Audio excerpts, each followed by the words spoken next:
Hi, everybody. Every year around this time, American car companies start rolling out their newest, shiniest models, hoping to entice you into buying one. It's Detroit's chance to show you what they've been working on, the latest and greatest. And this year is no exception. They've got some pretty good-looking cars coming out. But something's different this time around, and it starts with the auto companies themselves. Just a few years ago, the auto industry wasn't just struggling, it was flatlining. GM and Chrysler were on the verge of collapse. Suppliers and distributors were at risk of going under. More than 1 million jobs across the country were on the line, and not just auto jobs, but the jobs of teachers, small business owners, and everyone in communities that depend on this great American industry. But we refused to throw in the towel and do nothing. We refused to let Detroit go bankrupt. I bet on American workers and American ingenuity, and 3 years later, that bet is paying off in a big way. Today, auto sales are the highest they've been in more than 4 years. GM is back. Ford and Chrysler are growing again. Together, our auto industry has created nearly 250,000 new jobs right here in America. And we're not just making more cars and trucks, we're making better ones.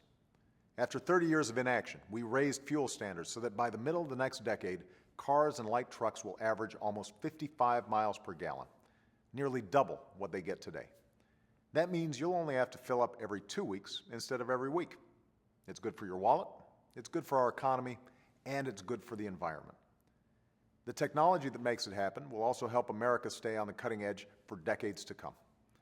Just this week, GM announced they plan to hire 1,500 workers for a new research center in Michigan to help make sure the high-tech cars of tomorrow are designed and built right here in America.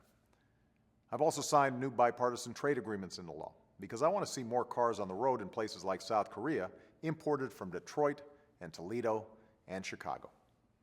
All of this is something the American people can and should be proud of. It's a reminder that when the American people put their mind to something, there's nothing we can't do.